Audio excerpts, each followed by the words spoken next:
I guess the main thing that I like about the Hunter's Moon is that it gives me a chance to not only expand the Hunter Saga universe, but also to tell stories that haven't been told yet, to tell things about characters that you don't know about yet, and then characters that you do know about that have the first time that they've shown up into the Hunter Saga. So I think it's the best thing that I like about doing the Hunter's Moon.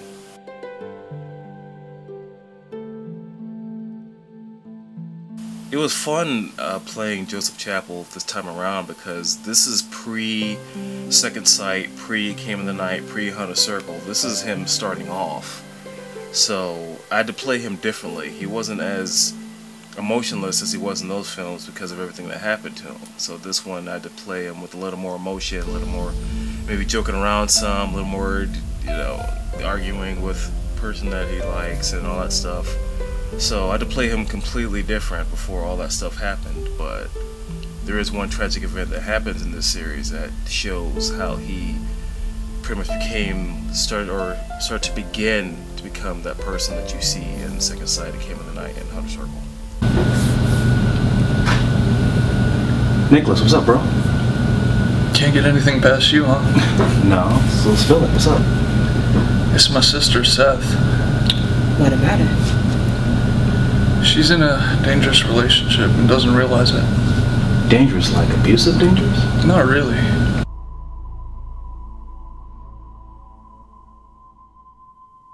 Chester is an interesting character that I got to write for because it shows Joseph's dad, Jacob, that's his best friend. So it's kind of cool. Like I've always wanted to have a character like that, like Chester. He's loyal to 8 Sides of the Black Lotus, but he's also loyal to Jacob, because he's his best friend. They grew up together. So it was cool to not only show them as kids, their relationship as kids, but also show a little bit of their relationship as adults too. And definitely couldn't ask for a better actor to play the character of Chester. Chester. Yes, my lord. You're my brother's trusted friend, right?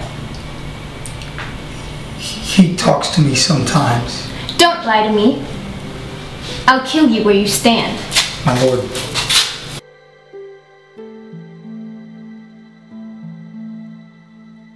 DRAGO's another character that I had fun writing for. He's very loyal to 8 Sides of the Black Lotus. Most importantly, he's very loyal to Jade. He's a soldier. Even though he's a demon, still he's a soldier, and he's very loyal to his commanding officer, which would be Jade. So you really can't say bad things about Jade because, you know, he'll step like, hey, you can't talk about our Lord that way. And he's incredibly loyal to her and would do anything for her because that's just the way DRAGO is. How is she? Fine. How long does it take? She's a witch, so should be any day now. Good. Where's Boone and Colin? Celebrating, I believe. You know how long Boone's been waiting to mate with our Lord.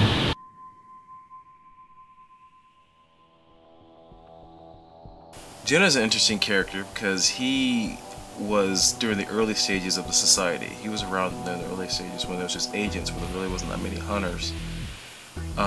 He's definitely by the book. He's the top agent, or one of the top agents in the society. He's head of security for the society building, and he does not like Jacob. He does not like him because he knows how Jacob used to be, and he doesn't trust that Jacob has changed.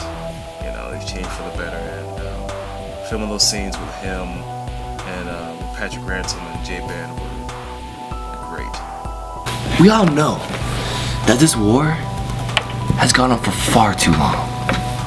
You and I, we've seen each other in the battlefield, so I feel like I know who you are as a person. So do me a favor and quit bullshitting with me and tell me why you're here.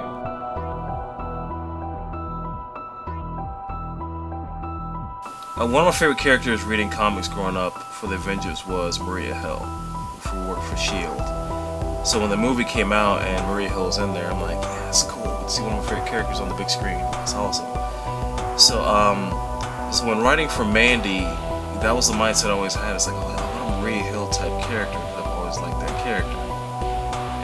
casting Bonnie Cobb as that character. She plays her to a T. She plays Mandy. She is Mandy. And when it's time to film and she shows up on set, she is Mandy. She is not Bonnie. She is Mandy. Whoa! Did Mary Beth just say that you in love with I think she did. The VC is ready to see you now.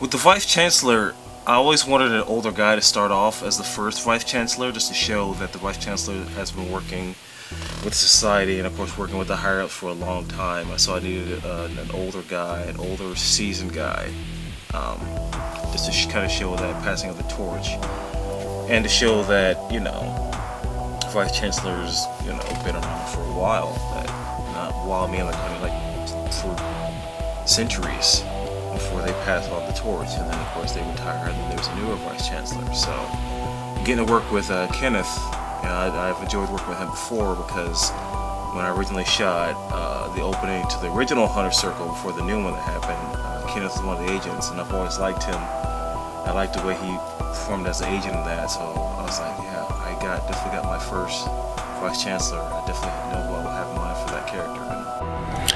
I've called this meeting this morning as we have a lot of things to discuss. But first, before we continue, I have something I have to take care of. I'm stepping down as VC, and Emma Morgan will be taking over from here.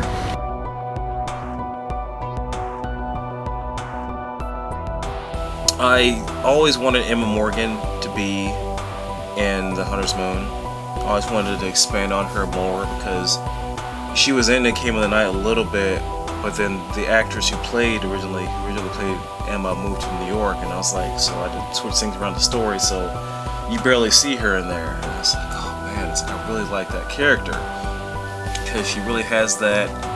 She's another by-the-book character, but she has a little bit of humor to her too. So I needed someone really good to step into the Emma Morgan role and to be able to expand on her character in Hunter's Moon, and Kathleen definitely filled that role. I've called this meeting this morning as we have a lot of things to discuss. But first, I have something to talk about. I'm stepping down as VC, and Emma Morgan will be taking over. Thank you, sir. I'll make sure the society continues to run like a well-oiled machine. I know you will.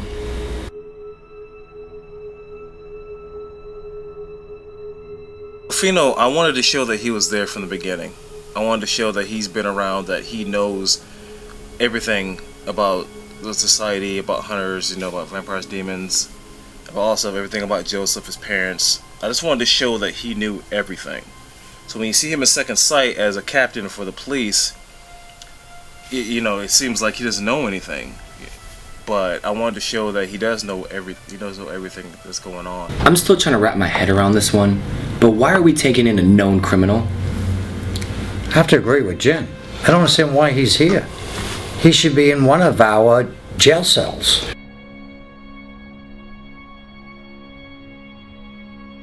Another thing that I like about The Hunter's Moon is I get the chance to show the parents of Jade's children. And it's been great being able to write for these parents, and also to show them. So getting to write for Colin, who is Big Bad's dad, and then Triton, who is Morgana's dad, and then Boone, who is Donovan's dad.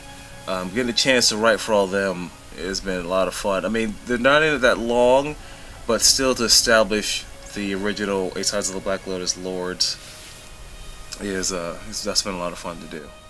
I've called you here to discuss the rumors about Jacob. Unfortunately, they're true. My brother has betrayed us. Bullshit! Boom! Shouldn't have been involved in this. Silence!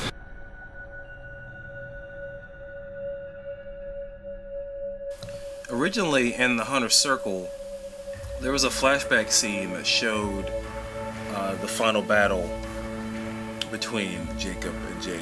And in that battle, you got to see Amber's parents. Like, I've always mentioned Amber's parents, I've always mentioned what happened to them, but I've never got to show the parents. And because that scene got cut because of, scheduling and locations and all that stuff, you never got to see Amber's parents. You can only mention them. They're mentioned in Came of the Night, and they were mentioned in Hunter Circle, but you never got to see them. So by being able to do this web series, I was able to show her parents and show what they can do, and show how they were, and show how much they love hunting and fighting, and how much they love Amber. And the two actors that I got to play, Natalie and David, you know, Jesse and Jennifer, just, I mean, they've just been more than what I expected. They just brought the hoods to life, and so it's been a pleasure working with both of them. They're here. Jacob Chappell, meet David and Natalie Hood. Nice to meet you. You as well. So, you're finally seeing the light, huh? Yes, I have. Just trying to make up for all the mistakes I've made in the past, I guess. And I'm sure you will. I can see why she likes you. What?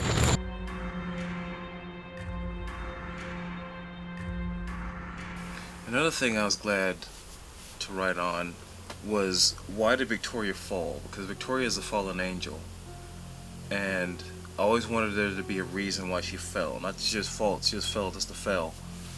I wanted there to be a reason behind it, and being able to write for the character Nathaniel, who is, you know, her brother, because all angels are brothers and sisters, but she trusts him the most, and she trusts his guidance the most. So being able to write that scene to where her as an angel walking up to Nathaniel, who just fell, who's fallen, and just seeing them and him telling her why he fell and her thinking about it, it was just awesome to watch. Like, I almost got lost while filming. I almost got lost just sitting there watching it. I was just like, wow, like that came out really well.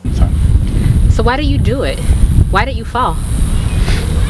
Have you ever been in love, Victoria? I mean, truly in love. I love all creatures, brother. You don't understand my question. Apparently I don't. Enlighten me. Haven't you ever been curious about being mortal?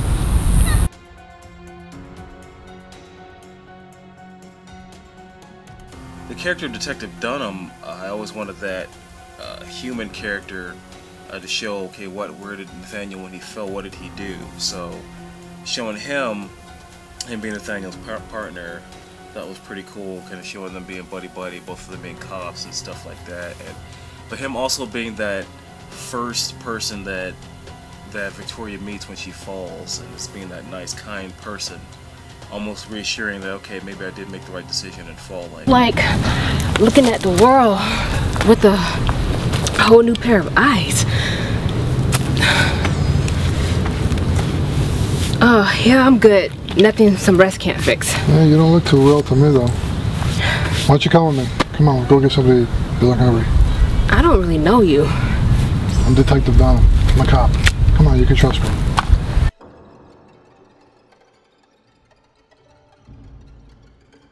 Another one of the stories that I always had in mind, that if I didn't do this series, I was at least going to do like a prequel movie to, was the early days of the 8 Sides of the Black Lotus. Like, early days, showing Jade, Jacob, and of course, since I wrote for Chester, showing Chester younger, showing their mother, showing who Jade and Jacob's father was. I always had that story like in the back of my mind. I think I wrote some of it and stored it away to say, just in case, you know, one of these days. And thanks to the series coming around, I was able to write that story in one of the episodes, and I definitely needed some really talented young actors to do it. And all the actors I got, Brittany, Bailey, Keith, Devontae, already worked with Lisa as Lilith, and I needed someone good to be the husband, to be Zane. And I had an actor, but then he had something came up, scheduling conflict. So, but then Lisa was like, "Hey, you know, what about Joe? What about my husband?" I was like, "Oh, that'd be kind of cool. That'd be kind of cool, you know. That'd be something, you know, both of them could look back on. Like, hey, look, remember when we acted on this?" And so he played Zane to a T. He had that nice evilness, that swarminess of Zane that I needed. Impressive, isn't it? Who is that?